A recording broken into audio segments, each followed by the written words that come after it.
कर आ गया हूं मैं आपके पास एक और नया लेक्चर। पिछले लेक्चर में हम force and laws of motion की बात कर चुके हैं। आज हम बात करने वाले हैं केमिस्ट्री के नए चैप्टर की, that is journey inside an atom. पिछले साल तक इस चैप्टर को एनसीईआरटी एटम्स एंड मॉलिक्यूल्स के नाम से जानता था। अब उसने इसका नाम चेंज कर दिया, कुछ नए टॉपिक्स ऐड कर दिए और आपके सामने प्रेजेंट कर दिया कि नया chapter that is journey inside an atom. सबसे ज्यादा इंपॉर्टेंट चैप्टर माना जाता है केमिस्ट्री का ये, बिकॉज इसमें हम पहली बार बात करते हैं एटम्स की, केमिकल्स की, केमिकल रिएक्शंस की और बेसिक केमिस्ट्री कैसे डेवलप हुई उसकी। अभी तक के जो आपने चैप्टर्स पढ़े हैं वो काफी ज्यादा थ्योरेटिकल थे, काफी ज्यादा उसमें ऐसी बातें थी जो आपको जहां तक मुझे लगता है कि ऑलरेडी पता थी, क्योंकि आपको ये पता था कि पानी में मैं नमक मिलाऊंगा तो नमक गायब हो जाएगा, जिसको हमने होमोजेनियस मिक्सचर कहा। पानी में अगर मैं सैंड मिलाऊंगा, सैंड गायब नहीं होगी, वो अनडिजोल्व रहेगी, ये आपको पहले से पता था। इसमें कुछ नया केमिस्ट्री या फिर कुछ नया रॉकेट साइंस नहीं था। बट आज जो हम बात करने वाले हैं एटम की, ये मुझे लगता है शायद आपको नहीं पता होगा, बिकॉज यहां से हम एक्चुअल केमिस्ट्री शुरू करते हैं। तो चलिए शुरू करते हैं बिना किसी देरी के। पहले हम देख लेते हैं कि इस चैप्टर के अंदर हम कुल मिला के कितने टॉपिक्स या फिर किन किन चीजों की बात करने वाले हैं। सबसे पहले हम बात करेंगे हिस्ट्री ऑफ एटम की, जिसमें हम ये देखेंगे कि एटम की थ्योरेटिकल शुरुआत कैसे हुई, कैसे सबसे पहले आइडिया आया एटम नाम के शब्द का और एटम्स का, कि कहां से इसकी एक्चुअल जर्नी शुरू होती है। फिर हम देखेंगे डाल्टन एटॉमिक थ्योरी की, जिसके अंदर डाल्टन ने पहली बार कैसे हमको कुल मिला के 5 to 6 पोस्टुलेट्स में ये बताने की कोशिश करी कि एक्चुअल इमेजिनेशन ऑफ या फिर एक्चुअल थ्योरी ऑफ एटम क्या होगा। Then we will talk about कि क्या होते हैं एटम्स के subatomic particles, that is electrons, proton, neutrons, उनकी डिस्कवरीज कैसे हुई। फिर हम एटम की जो 3 फेमस थ्योरीज है, जो जे थॉमसन, रदरफोर्ड और नील बोहर ने दी थी, उनके मॉडल्स की बात करेंगे।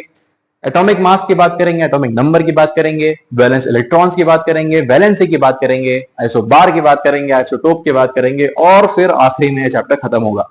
सर ये तो बहुत बड़ा चैप्टर लग रहा है। हाँ दोस्त, बहुत बड़ा चैप्टर है और सबसे ज्यादा इंपॉर्टेंट भी, इसलिए आपको बहुत ज्यादा ध्यान से इस चैप्टर को समझना है। मैं आपके साथ हूं तो आपको टेंशन लेने की जरूरत बिल्कुल भी नहीं है, क्योंकि हम इस चैप्टर को बहुत अच्छे से कवर करने वाले हैं। सबसे पहले हम सबसे पहले टॉपिक की बात कर लेते हैं, that is history of atom. भाई सबसे पहले जो इंसान थे जिनको ये आइडिया आया कि क्या होता है एटम या फिर ये जर्नी शुरू हुई, वो थे हमारे महर्षि कन्नड़। अब ये एक इंडियन महर्षि थे जिन्होंने सबसे पहले बार ये सोचा कि अगर मैं किसी चीज को छोटे छोटे पार्टिकल्स में तोड़ दूं तो एक ऐसी स्टेज आ जाएगी जिसके बाद और डिवीजन पॉसिबल नहीं होगा और छोटे पार्टिकल्स में कन्वर्ट नहीं कर पाऊंगा। उस स्टेज को उन्होंने परमाणु कहा। उनके अकॉर्डिंग ये आइडिया था कि भाई अगर आप किसी बॉडी को डिवाइड करते हो तो आप एक ऐसी स्टेज तक पहुंचते हो जहां पर डिवीजन और पॉसिबल नहीं होता, मतलब इनडिविजिबल पार्टिकल्स तक आप पहुंचते हो, और उस स्टेज का नाम अणु होता है या फिर हम कहें परमाणु होता है। और परमाणु को ही बाद में कन्वर्ट कर दिया गया एटम्स के अंदर। उसके बाद हम देखते हैं 450 बीसी में डेमोक्रिटस एंड ल्यूसिपस आए। ये दो ग्रीक बंदे थे जिन्होंने ये बात कही कि भाई जो महर्षि कन्नड़ कह रहे हैं ये बात बिल्कुल सही है कि अगर आप किसी बॉडी को छोटे छोटे पार्टिकल्स में तोड़ेंगे तो एक स्टेज आएगी जिसके बाद और डिवीजन पॉसिबल नहीं है, और उस स्टेज का नाम, उस पार्टिकल्स का नाम एटमस है, ATOMOS। उन्होंने ये बताया था, हमने उसी चीज को कन्वर्ट करा है एटम्स के अंदर। और एटम्स का ग्रीक में मतलब इनडिविजिबल ही होता है, बिकॉज एटम्स उन चीजों को कहा जाता है जो और छोटे पार्टिकल्स में या फिर फर्दर डिवीजन जिनका पॉसिबल नहीं होता। नेक्स्ट हमारे पास आते हैं एंटोनी एल लवॉइसियर, 1789 में आए थे। इन्होंने पहली बार बात करी थी law of conservation of mass की, कि भाई इनके अकॉर्डिंग ये बात कही गई थी कि अगर आप जितना रिएक्टेंट ले रहे हैं, रिएक्शन होने के बाद उतना ही प्रोडक्ट बनेगा। सिंपल लैंग्वेज में अगर मैं बात करूं कि अगर मैं 10 किलो हाइड्रोजन ले रहा हूं और 10 किलो ऑक्सीजन ले रहा हूं तो इनके according overall mass of water जो बनेगा, क्योंकि हाइड्रोजन और ऑक्सीजन को जोड़ के तो पानी बनेगा ना भाई, तो 10 किलो हाइड्रोजन 10 किलो ऑक्सीजन से मिलकर 20 किलो का पानी बनेगा। मतलब जितना आपने मास प्रोडक्ट रिएक्टेंट में लिया है उतना ही मास आपका प्रोडक्ट में भी बनेगा। अगली कहानी आती है जॉन डाल्टन की, जो 1803 में आए थे, जिन्होंने हमको पहली बार एक थ्योरेटिकल आइडिया दिया एटम के बारे में, और इन्हीं की थ्योरी को हमने बाद में फर्दर आगे बढ़ाया और हम एटम्स की जर्नी को शुरू कर पाए। नेक्स्ट हम देखते हैं डाल्टन एटॉमिक थ्योरी क्या होती है। डाल्टन ने हमको एक बहुत बेसिक सी बात बोली। उसने बोला कि भाई मेरे पास कुछ कुल मिला के 5-6 पोस्टुलेट्स है जो ये बताते हैं कि एटम्स क्या होते हैं, और उनने इन पोस्टुलेट्स को अपना नाम दे दिया, that is Dalton atomic theory. पहला पोस्टुलेट में वो ये कहते हैं कि भाई दुनिया में जितना भी मैटर है, बोले सर ये मैटर क्या है? भाई मैटर का मतलब है कि कोई सी भी ऐसी चीज जिसके पास खुद का मास है और वो कोई जगह ऑक्यूपाई कर रही है। फॉर एग्जाम्पल अगर ये पेन है, ये पेन का खुद का मास है और ये इस कमरे के अंदर, इस रूम के अंदर कोई ना कोई जगह ऑक्यूपाई कर रहा है। ये जो बोर्ड है इसके पास खुद का मास है और ये इस एरिया में कोई ना कोई जगह ऑक्यूपाई कर रहा है। मैं खुद हूं, मेरा खुद का मास है और मैं इस कमरे में कोई ना कोई जगह ऑक्यूपाई कर रहा हूं। मतलब हम सब क्या हुए, मैटर हुए। तो भाई हमको डाल्टन ने समझाया कि दुनिया में जो भी मैटर है ये सब कुछ छोटे छोटे पार्टिकल से मिलकर बना है जिसका नाम है एटम्स। और भाई बिल्कुल सही बात है, क्योंकि भाई जो एटम्स हैं ये किससे मिलकर ये क्या बनाते हैं, ये मैटर ही तो बनाते हैं।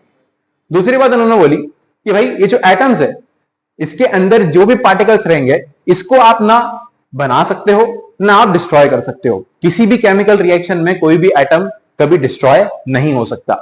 अगली बात उन्होंने हमको बताई कि अगर आप सेम एलिमेंट के एटम्स लोगे तो उनकी प्रॉपर्टी सेम रहेगी, वो आइडेंटिकल होंगे। बिल्कुल सही बात है भाई। फॉर एग्जांपल अगर मैं वाटर के एटम्स लेता हूं, इंडिया से उठाता हूं या अमेरिका से उठाता हूं, तो हर जगह पर एटम्स के जो प्रॉपर्टीज होंगे सेम एलिमेंट के वो सेम रहेंगे। फिर हम बात कर रहे हैं कि भाई डिफरेंट एटम्स की जो प्रॉपर्टीज होगी, मासेस होंगे, ये सब कुछ आपस में डिफरेंट होगा। बिल्कुल सही बात है भाई। अगली बात उन्होंने बोली कि जब हम एटम्स को कंबाइन करते हैं तो कंबाइन होने पर ये कंपाउंड्स बनाएंगे और किसी कंपाउंड के अंदर जितने number of each type of element है वो हमेशा फिक्स्ड रहेंगे। मतलब क्या है सर इस बात का? मतलब ये है कि मान लो मैंने पानी बनाया, पानी का फॉर्मूला क्या है, H2O। अब इसमें जितने नंबर ऑफ हाइड्रोजन है और जितने नंबर ऑफ ऑक्सीजन है वो हमेशा फिक्स्ड रहेंगे। ये उन्होंने बात बोली। उन्होंने एक बात जो हमको गलत बताई या फिर जो बताने में नाकाम रहे वो ये था कि उन्होंने ये बोला कि एटम्स को आप डिवाइड नहीं कर सकते, एटम्स इनडिविजिबल है, सबसे छोटा वही है, उससे छोटा और कुछ नहीं। ये बात उनकी काफी ज्यादा गलत थी। इसके अलावा भी कुछ सारी बातें थी जो गलत थी, बिकॉज वो आइसोटोप्स नहीं समझा पाए, आइसोबार्स नहीं समझा पाए, और भी कई सारे प्रॉब्लम्स इनकी थ्योरी में देखने को मिले। बिकॉज इनकी थ्योरी आई थी 1803 में, तब तक ना इलेक्ट्रॉन्स की डिस्कवरी हुई थी, ना प्रोटॉन्स की डिस्कवरी हुई थी, ना न्यूट्रॉन्स की डिस्कवरी हुई थी। तो इनके एटॉमिक थ्योरी के अंदर कहीं पर भी उन पार्टिकल्स का जिक्र नहीं था, बिकॉज उनको तो पता ही नहीं था कि ये पार्टिकल्स एग्जिस्ट भी करते हैं। इसीलिए इस थ्योरी को इंपॉर्टेंट तो माना जाता है because this was the first earliest theory, but हम इसको पूरी तरीके से फॉलो नहीं करते बिकॉज इसके बाद कई सारी चीजें डिस्कवर हुई जिनकी बात हम आगे करने वाले हैं। आगे हम देखते हैं कि भाई इलेक्ट्रॉन्स की डिस्कवरी कैसे हुई। तो इलेक्ट्रॉन्स की डिस्कवरी करने वाले इंसान थे हमारे जे थॉमसन। जे थॉमसन बोले तो जोसेफ जॉन थॉमसन। इन्होंने हमको 1897 में बताया कि भाई इलेक्ट्रॉन्स नाम के कोई पार्टिकल्स होते हैं, जो कि पहली डिस्कवरी थी कि भाई एटम से छोटा भी कुछ और होता है। तो सबसे ज्यादा इंपॉर्टेंट ये थ्योरी मानी गई उस टाइम पे, बिकॉज एटम के तब तक तो ये आइडिया था कि एटम से छोटा और कुछ नहीं हो सकता, बट बाद में हमको पता चला कि भाई एटम से छोटे पार्टिकल्स भी होते हैं जो इलेक्ट्रॉन्स होते हैं। और इलेक्ट्रॉन्स को डिस्कवर करने वाले कौन? J Thomson. कब? 1897। अब देखो, हमको जब जॉन डाल्टन थ्योरी दे रहा है तब चल रहा है 1803, और फिर हमको जब जे थॉमसन थ्योरी दे रहा है तब ईयर आ चुका है 1897। मतलब कुल मिला के अगर मैं राउंड फिगरों में देखूं तो 90 साल का डिफरेंस है कि इस थ्योरी को आगे बढ़ाया गया और हमको कुछ नया देखने को मिला। तब तक के लोगों को यही लग रहा था कि भाई जो जॉन डाल्टन कह रहे हैं वो बिल्कुल सही है और एटम से छोटा और कुछ भी नहीं होता। अब हम देखते हैं कि जे थॉमसन भाई साहब ने किस तरीके से ये एक्सपेरिमेंट किया। जे थॉमसन ने लिया एक डिस्चार्ज ट्यूब। डिस्चार्ज ट्यूब बोले सर मतलब एक ग्लास का ट्यूब लिया जिसके अंदर 2 इलेक्ट्रोड्स प्रेजेंट थे। इलेक्ट्रोड बोले तो सर इलेक्ट्रोड मतलब पॉजिटिव और नेगेटिव टर्मिनल्स। किसी बैटरी के पॉजिटिव नेगेटिव टर्मिनल्स होते हैं, उस तरीके से मान लीजिए कि 2 यहाँ पे इलेक्ट्रोड्स लगे हुए हैं जो कि मेटेलिक इलेक्ट्रोड्स हैं। एक है नेगेटिव, एक है पॉजिटिव। नेगेटिव वो होगा जो नेगेटिव पोटेंशियल ऑफ बैटरी से कनेक्टेड है, पॉजिटिव वो होगा जो पॉजिटिव पोटेंशियल ऑफ बैटरी से कनेक्टेड है। इसको उन्होंने एक बहुत हाई वोल्टेज वाले सोर्स से कनेक्ट करा। मतलब कुल मिला के यहाँ पे ये हो रहा है कि इस डिस्चार्ज ट्यूब के अंदर 2 इलेक्ट्रोड्स लगे हैं जिनके बीच में इलेक्ट्रिसिटी कंडक्ट हो रही है, क्योंकि यहाँ पे एक नेगेटिव टर्मिनल है और एक पॉजिटिव टर्मिनल है। फिर उन्होंने ये करा कि भाई इसके अंदर जो भी एयर प्रेजेंट थी, जो भी गैस प्रेजेंट थी, इसका प्रेशर बहुत कम कर दिया, इसको एक लो प्रेशर गैस में कन्वर्ट कर दिया। अब इनके एक्सपेरिमेंट के अकॉर्डिंग इन्होंने ये देखा कि जब ऐसी कंडीशन बनाई जाती है किसी डिस्चार्ज ट्यूब के अंदर तो नेगेटिव से पॉजिटिव की तरफ कुछ पार्टिकल्स फ्लो होते हैं। अब उनके अकॉर्डिंग तो भाई कुछ भी नहीं होना था इस एक्सपेरिमेंट में। क्यों नहीं होना था? क्योंकि भाई अगर बीच में कोई मीडियम प्रेजेंट नहीं है तो कोई पार्टिकल्स ना निकल सकते हैं अपने आप, ना कुछ फ्लो हो सकता है। बट उन्होंने देखा कि भाई ये जो नेगेटिव टर्मिनल है, जो कि कैथोड है, ये कुछ पार्टिकल्स अपने आप एमिट कर रहा है, ग्रीन कलर की रेज एमिट कर रहा है। तो अब वो तो हक्के बक्के रहेगा कि भाई ये कौन सी रेडिएशन है, ये कौन सी एनर्जी है जो अपने आप इस नेगेटिव एंड से निकल रही है। उस नेगेटिव एंड से निकलने वाली चीज को उन्होंने जब स्टडी करा तो उनको ये देखने को मिला कि भाई नेगेटिव से कोई पार्टिकल अगर पॉजिटिव पे जा रहा है तो जाहिर से बात है कि उसका चार्ज नेगेटिव ही होगा, बिकॉज नेगेटिव से निकल रहा है और पॉजिटिव की तरफ जा रहा है। इसका मतलब क्या है कि पॉजिटिव उसको अपनी तरफ खींच रहा है, और पॉजिटिव किसको खींचेगा, पॉजिटिव नेगेटिव को ही तो खींच सकता है, बिकॉज अपोजिट अट्रैक्ट्स। इसका मतलब यह है कि जो पार्टिकल्स निकल रहे थे वो नेगेटिवली चार्ज थे, साथ ही वो पार्टिकल्स बहुत छोटे थे, बिकॉज एटॉमिक साइज से बहुत छोटे पार्टिकल्स निकल रहे हैं रेज के फॉर्म में, जिसको उन्होंने कैथोड रेज करा, बिकॉज कैथोड से निकल रहे थे वो। और इन पार्टिकल्स को उन्होंने बाद में नाम दिया इलेक्ट्रॉन्स। इसका मतलब यह है कि जब उन्होंने एक डिस्चार्ज ट्यूब ली, डिस्चार्ज ट्यूब में लो प्रेशर गैस मेंटेन करा, एक हाई वोल्टेज की बैटरी लगाई, कैथोड यानी negative end of the battery, anode यानी पॉजिटिव इलेक्ट्रोड जो डिस्चार्ज ट्यूब के अंदर था, उनको कुछ रेज दिखाई दी, कुछ रेडिएशन निकलता हुआ दिखाई दिया, जिसको उन्होंने कैथोड रेज कहा, बिकॉज वो नेगेटिव से निकल रहा था। नेगेटिव हमारा कैथोड ही होता है। नेक्स्ट उन्होंने ये देखा कि भाई ये जो पार्टिकल्स है ये नेगेटिवली चार्ज पार्टिकल्स है, बिकॉज ये पॉजिटिव यानी एनोड की तरफ जा रहे हैं, और इन पार्टिकल्स का उन्होंने नाम दे दिया भाई हमको इलेक्ट्रॉन्स। उन पार्टिकल्स का उन्होंने नाम क्या दिया भाई हमको कि ये पार्टिकल्स कौन से हैं, इलेक्ट्रॉन्स नाम के ये पार्टिकल्स हैं। इस तरीके से हमको पहली बार देखने को मिला कि इलेक्ट्रॉन्स क्या होते हैं। कुछ इंपॉर्टेंट चीजें जो आपको जान लेनी चाहिए, फिर जो आपको याद रखनी पड़ेगी, वो क्या है कि भाई ये पार्टिकल्स किसने डिस्कवर करे, जे थॉमसन ने। कब डिस्कवर करे, 1897 में। कौन सी रेस थी, ये कैथोड रेस थी। इसी के बेसिस पे इलेक्ट्रॉन्स की डिस्कवरी हुई, जो कि एटम से छोटे साइज के थे, इसीलिए इन्होंने इनको सब एटॉमिक पार्टिकल्स कहा। इसके ऊपर इनको चार्ज कितना मिला भाई, -1.6 into 10⁻⁻19 कूलम। अगर मैं आपसे बोलूं कि एटम नेगेटिव चार्ज है और वो चार्ज की वैल्यू कितनी है, तो -1.6 into 10⁻⁻19 कूलम आएगी। और उसका मास कितना होता है, तो मास उनका बहुत कम होता है, नेग्लिजिबल मास होता है। इसलिए हम एटम के मास को इलेक्ट्रॉन का मास नहीं मानते। और वो क्या होता है भाई, 9.1 into 10⁻31 किलोग्राम। 9.1 into 10⁻31 कितना छोटा है, अगर आपको इमेजिन करना है तो आप 0 पॉइंट के बाद लगभग 29 टाइम्स 0 लिखो और फिर 91 किलोग्राम लिखो। इतना छोटा होता है इलेक्ट्रॉन का मास, इसीलिए हम इसको इतना सिग्निफिकेंट नहीं मानते और उसको हम यूज नहीं करते हमारे एटम के अंदर। तो आई होप आपको कुल मिला के इतना समझ में आ गया होगा कि ये जो मास है भाई, ये इतना छोटा मास है जिसको आप कंसिडर नहीं कर सकते। और इसी के साथ हमारे एटम्स की डिस्कवरी हो गई, इलेक्ट्रॉन्स की डिस्कवरी हो गई। अब जब इलेक्ट्रॉन की डिस्कवरी हुई तो जे थॉमसन ने अपनी खुद का एक थ्योरी दिया, जिसको उन्होंने बोला Thomson's atomic model. Thomson atomic model आता है 1898 में। अब आप ये देखिए कि जैसे ही इलेक्ट्रॉन उन्होंने डिस्कवर किया 1897 में, अगले ही साल उन्होंने एक नई थ्योरी बना दी, जिसके अंदर उन्होंने एटम कैसा दिखता होगा, या फिर एटम के अंदर कहां कहां पे कौन से पार्टिकल्स होंगे, ये उनको बता दिया। अब देखते हैं कि इस थ्योरी में उन्होंने क्या कहा। उन्होंने बोला कि भाई जिस तरीके से प्लम पुडिंग होती है। बोले सर प्लम पुडिंग क्या होती है? अब प्लम पुडिंग अगर आप नहीं समझो तो आप एक वाटरमेलन इमेजिन करो। उन्होंने कहा जिस तरीके से एक वाटरमेलन है, वाटरमेलन में क्या होता है भाई, अगर आप एक वाटरमेलन को कट करेंगे तो आपको रेड पार्ट दिखाई देगा और उसके बीच में ब्लैक कलर के सीड्स एम्बेडेड दिखाई देंगे, गड़े हुए सीड्स दिखाई देंगे ब्लैक कलर के, रैंडमली अपनी अपनी जगहों पर।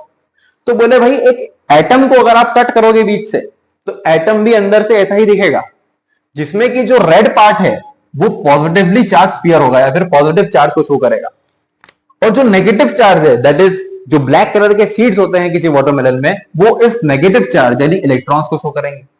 मतलब एक एटम को उन्होंने कंपेयर करा वाटरमेलन से, या फिर हम कहें प्लम पुडिंग से, क्योंकि इसका नाम प्लम पुडिंग मॉडल था। हम इमेजिन करने के लिए, हम समझने के लिए उसको वाटरमेलन से कंपेयर करते हैं कि जिस तरीके से वाटरमेलन में रेड पार्ट है उस तरीके से एटम के अंदर पॉजिटिव चार्ज है, जिसको हम प्रोटॉन्स के नाम से जानते हैं। जिस तरीके से एटम के अंदर जिस तरीके से वाटरमेलन के अंदर ब्लैक कलर के सीड्स एम्बेडेड है, उसी तरीके से एटम में भी इलेक्ट्रॉन्स एम्बेडेड है जो कि है नेगेटिवली चार्ज्ड। और ये फर्स्ट उनकी बेसिक थ्योरी थी जो हमको एटम के बारे में पता चली, जिससे हमको पहली बार ये पता चला कि एटम का स्ट्रक्चर अंदर से कैसा होता है। थ्योरी बहुत ज्यादा इंपॉर्टेंट उस टाइम पे थी, बिकॉज ये पहली थ्योरी थी जहां पर एटम से भी छोटे पार्टिकल्स की बात हो रही थी, that is protons and neutrons, protons and electrons की। इन्होंने एक और हमको बात बताई कि भाई जो एटम होता है ये इलेक्ट्रिकली न्यूट्रल होता है। एटम के ऊपर कोई चार्ज प्रेजेंट नहीं होता है। उन्होंने बोला कि भाई जितने number of overall positive charge है उतना ही अमाउंट ऑफ हमारे पास नेगेटिव चार्ज यानी इलेक्ट्रॉन भी होता है। तो दो बातें इंपॉर्टेंट क्या बोली उन्होंने, सबसे पहले तो एटम को कंपेयर करा वाटरमेलन से, भाई जिस तरीके से वाटरमेलन में रेड पार्ट है उसी तरीके से एटम में पॉजिटिव चार्ज, जिस तरीके से वाटरमेलन में ब्लैक कलर के सीड्स हैं उस तरीके से एटम के अंदर नेगेटिव चार्ज है। दूसरी बात उन्होंने क्या बोली कि भैया ये जो एटम है इसके ऊपर कोई चार्ज पॉजिटिव नेगेटिव कुछ भी नहीं है। क्यों नहीं है? क्योंकि इसमें जितना पॉजिटिव होता है उतना ही नेगेटिव भी होता है। अरे भाई किसी इंसान में जितनी अच्छाई है उतनी ही बुराई भी है, तो वो ना अच्छा इंसान है ना बुरा इंसान है, वो न्यूट्रल इंसान है भाई, ना अच्छा करेगा ना किसी का बुरा करेगा। तो वैसे ही हमारा एटम भी है कि जितना पॉजिटिव है उतना ही नेगेटिव है, इसीलिए उसके ऊपर कोई चार्ज प्रेजेंट नहीं है। और इनकी थ्योरी यहां पर आके खत्म हो जाती है। दिक्कत यह है कि ये थ्योरी भी अभी भी इनकम्प्लीट है, बिकॉज इसके अंदर हमको इलेक्ट्रॉन्स के एक्चुअल पोजीशन नहीं पता है। क्योंकि इन्होंने तो बोला कि जिस तरीके से वाटरमेलन में एम्बेडेड है सीड्स रैंडमली, वैसे इलेक्ट्रॉन भी है।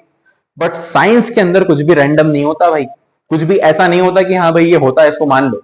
आपको विथ प्रूफ, आपको विथ थ्योरी, विथ मॉडल्स आपको समझाना पड़ता है, बताना पड़ता है कि क्यों हम मान ले इस चीज को सच, जो कि ये बात वो समझा नहीं पाए। इनके बाद जो अगला इंसान आया दैट इज रदरफोर्ड। इन्होंने जो अल्फा पार्टिकल स्कैटरिंग एक्सपेरिमेंट करा, गोल्ड फॉइल एक्सपेरिमेंट करा, उसके रिजल्ट्स को भी ये समझा नहीं पाए। ये हमको नहीं बता पाए कि इलेक्ट्रॉन्स और प्रोटॉन्स किस तरीके से अरेंज होते हैं किसी एटम के अंदर। ये हमको नहीं बता पाए कि भाई एटम के अंदर बीच में एक डेंस न्यूक्लियस होता है जिसके अंदर न्यूट्रॉन्स है, प्रोटॉन्स है, इसके आजू बाजू इलेक्ट्रॉन्स घूमते हैं, जो हम आज के बारे में आज के टाइम पे जानते हैं। ऐसा वो कुछ भी समझा नहीं पाए थे।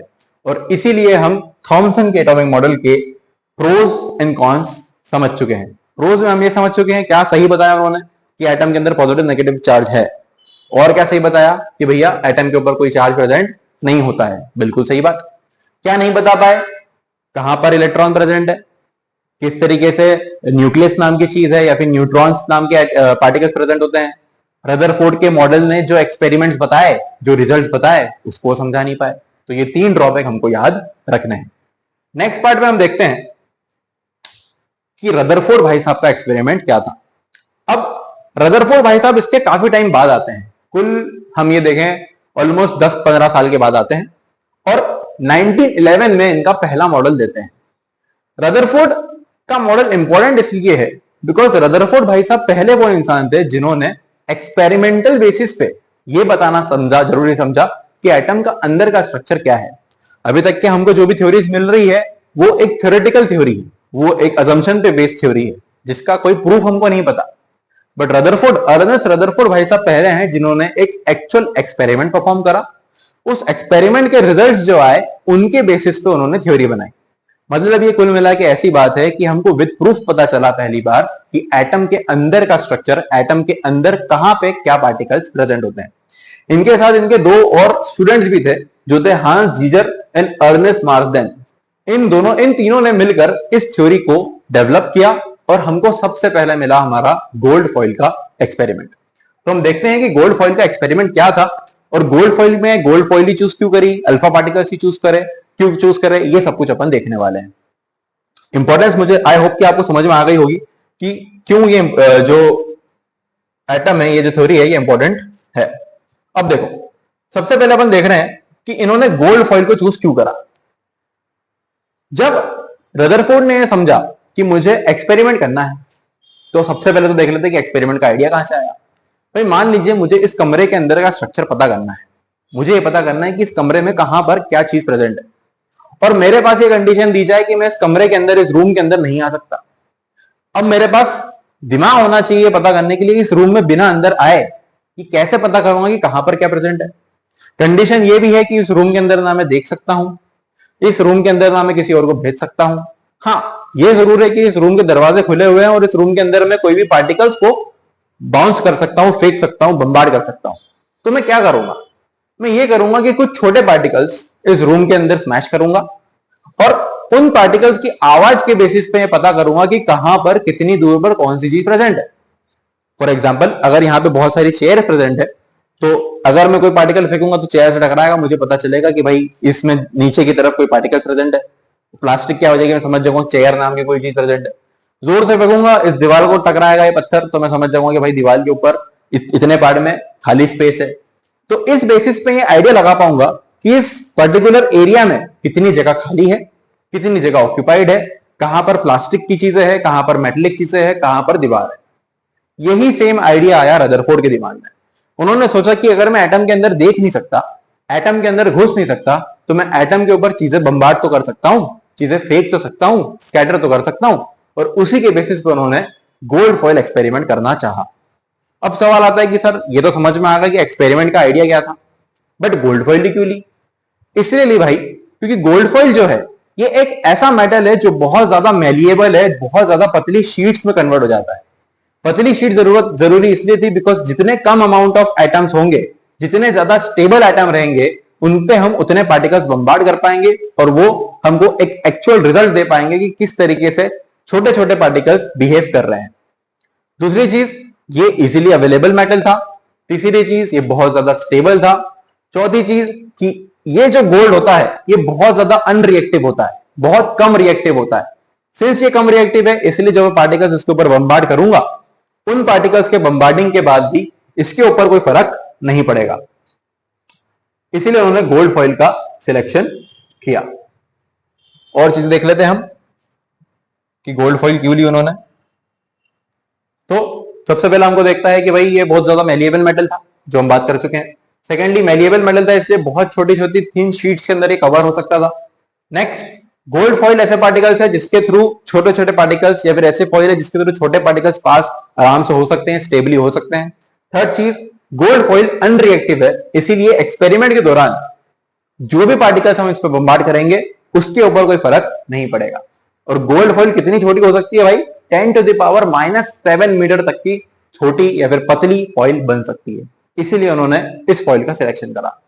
अब ये तो पता चल गया कि मुझे क्या लेना है एक्सपेरिमेंट में। अब सवाल था कि मैं क्या फेंकूंगा या फिर किन पार्टिकल से बम्बार्डिंग करूंगा। ऐसा तो है नहीं कि पत्थर लाऊंगा और फेंक दूंगा गोल्ड फॉइल के ऊपर। ऐसे पार्टिकल्स चाहिए जो गोल्ड फॉइल से छोटे हो, क्योंकि हमको एटम्स के अंदर घुस के देखना है कि भाई कहां पर पार्टिकल्स हिट हो रहे हैं, कहां पर पार्टिकल्स रुक रहे हैं और क्या पार्टिकल्स डिफ्लेक्ट हो रहे हैं कि नहीं। जैसे कि अगर मुझे इस रूम के अंदर कुछ चीज को बम्बार्ड करना है तो मुझे इस रूम के गेट से छोटी चीजें चाहिए होगी। ऐसा नहीं कि भाई मैं एक चट्टान लाऊंगा और कुछ फेंक दूंगा इसके ऊपर, क्योंकि भाई अगर रूम के अंदर कोई चीज नहीं जाएगी तब तक कोई एक्सपेरिमेंट पॉसिबल ही नहीं है। इसीलिए उनके दिमाग में आइडिया आया कि मुझे अल्फा पार्टिकल्स चाहिए। अब बोले सर अल्फा पार्टिकल्स क्यों? सबसे पहले समझते हैं कि भाई ये अल्फा पार्टिकल क्या होता है। आपको पता है कि हमारे पास सबसे बेसिक एलिमेंट्स, अगर मैं पहले एलिमेंट की बात करूं तो पहला एलिमेंट है हाइड्रोजन, उसके बाद अगला एलिमेंट है हीलियम। हीलियम कैसी गैस है भाई? ये नोबल गैस है। बोले सर नोबल गैस क्या है? नोबल पुरस्कार मिला है क्या उसको? नहीं भाई, नोबल गैस का मतलब नोबल पुरस्कार नहीं मिला है। नोबल गैस का मतलब है कि एक स्टेबल गैस है। स्टेबल गैस क्यों है चैप्टर में मैं आगे समझाने वाला हूं, बट हमको भी ये पता होना चाहिए कि ये अल्फा पार्टिकल कहां से आया। हीलियम के अंदर अगर हम देखें तो हीलियम का एटॉमिक नंबर होता है 2। हाइड्रोजन, हीलियम, 2 एटॉमिक नंबर का मतलब यह है कि इसके पास 2 इलेक्ट्रॉन्स हैं, 2 प्रोटॉन्स हैं और 2 न्यूट्रॉन्स हैं। बोले सर अभी तो हमारे पास डिस्कवरी नहीं हुई है। अरे भाई, डिस्कवरी नहीं होने का मतलब ये थोड़ी ना है कि चीजें एग्जिस्ट नहीं करेगी। इसीलिए जिस बेसिस पे उन्होंने उन पार्टिकल्स को सिलेक्ट करा था वो तो हमको पढ़ना पड़ेगा कि भाई 2 इलेक्ट्रॉन थे, 2 प्रोटॉन थे और 2 न्यूट्रॉन थे। उन्होंने इस हीलियम नाम के पार्टिकल से 2 इलेक्ट्रॉन्स को निकाल लिया। अब अगर मैं 2 इलेक्ट्रॉन्स को निकाल लूंगा, मतलब इस पार्टिकल पे कितना चार्ज आ जाएगा भाई? +2 का चार्ज आ जाएगा। क्यों सर? क्योंकि भाई इलेक्ट्रॉन नेगेटिव चार्ज है। एक नेगेटिव चार्ज निकालूंगा तो एक पॉजिटिव चार्ज आएगा, दूसरा नेगेटिव चार्ज निकालूंगा दूसरा पॉजिटिव चार्ज आएगा। बोले सर समझ में नहीं आया। भाई मतलब यह है कि अगर मैं किसी इंसान से बुराई कम करूंगा तो अपने आप उसमें अच्छाई भी तो इंड्यूस होगी। जितनी बुराई कम होगी वो इतना अच्छा इंसान बनता जाएगा। वैसे यहाँ पे चार्जेस की कहानी कि अगर नेगेटिव चार्ज को कम करूंगा तो पॉजिटिव चार्ज बढ़ता जाएगा। 2 इलेक्ट्रॉन्स निकाले 2 पॉजिटिव चार्ज आ गए। अब इस एटम में क्या बचा है, इस पार्टिकल में क्या बचा है? 2 प्रोटॉन और 2 न्यूट्रॉन। इसका मतलब यह है कि एक ऐसा पॉजिटिव चार्ज बन चुका है जो बहुत छोटे साइज का है, बिकॉज मैं इससे इलेक्ट्रॉन्स को निकाल चुका हूं और अब केवल इसका न्यूक्लियस जिसके अंदर प्रोटॉन एंड न्यूट्रॉन है वो बचा हुआ है, जिससे इसका साइज बहुत छोटा हो जाता है। और यही रीजन था कि उन्होंने क्यों इसको चूज करा। अगर हम देखें तो भाई सबसे पहला रीजन ये आता है कि भाई ये बहुत ज्यादा स्ट्रॉन्ग पेनिट्रेटिंग पावर के थे।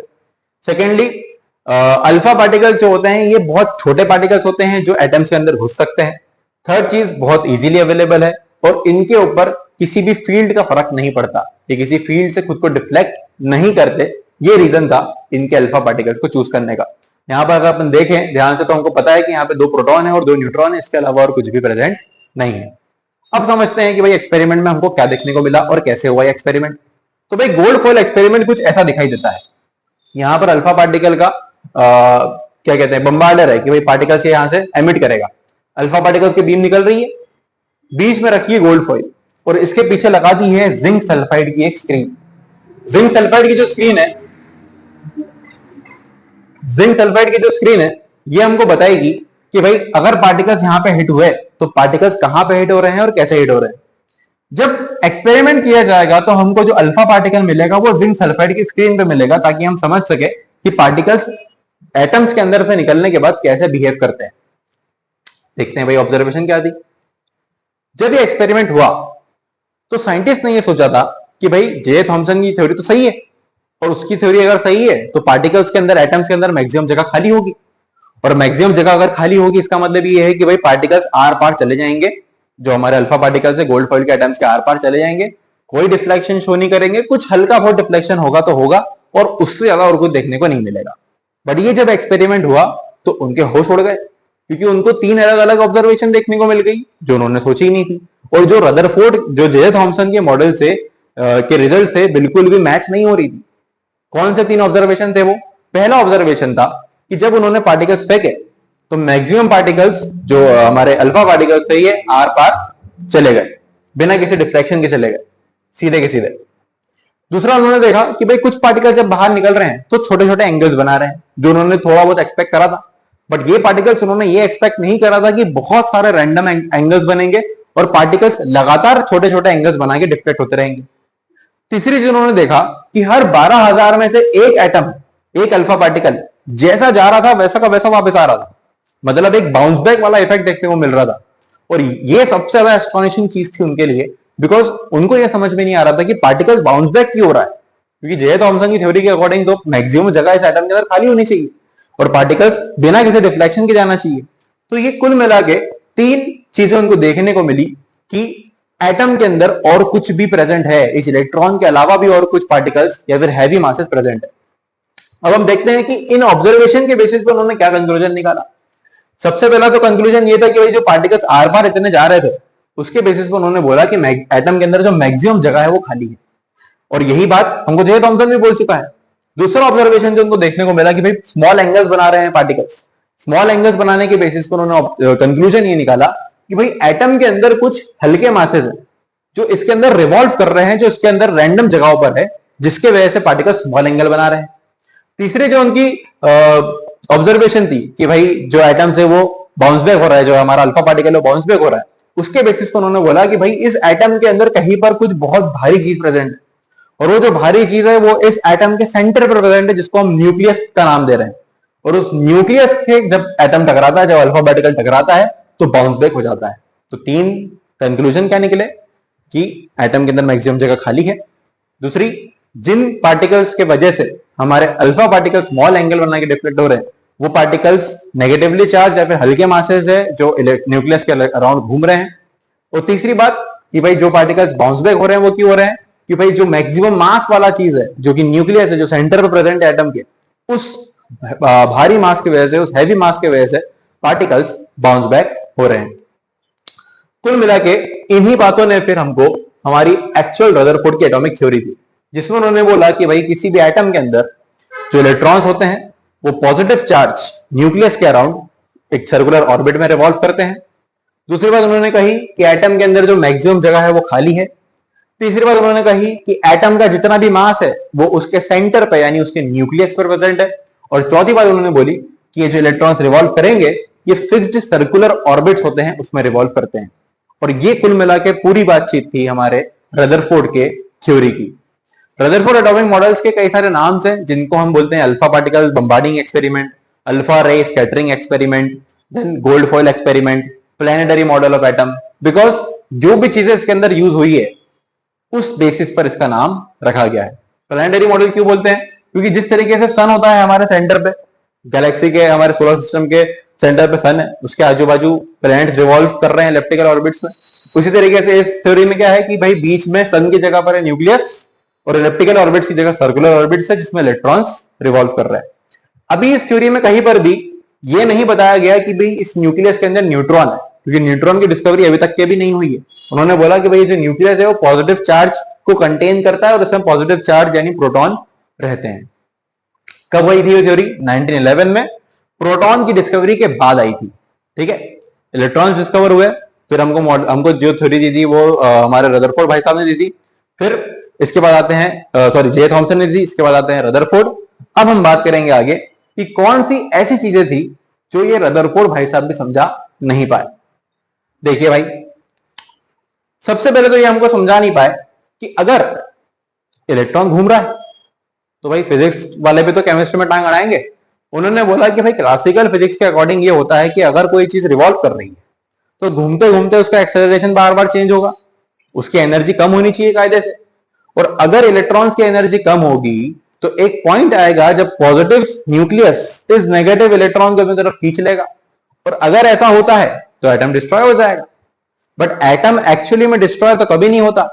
ऐसा कभी नहीं होता कि इलेक्ट्रॉन्स घूमते घूमते अचानक से रुक जाए, न्यूक्लियस के अंदर चले जाए और एटम डिस्ट्रॉय हो जाए। तो कुल मिला के वो भाई साहब स्टेबिलिटी ऑफ एटम को समझा नहीं पाए कि एटम स्टेबल क्यों होते हैं।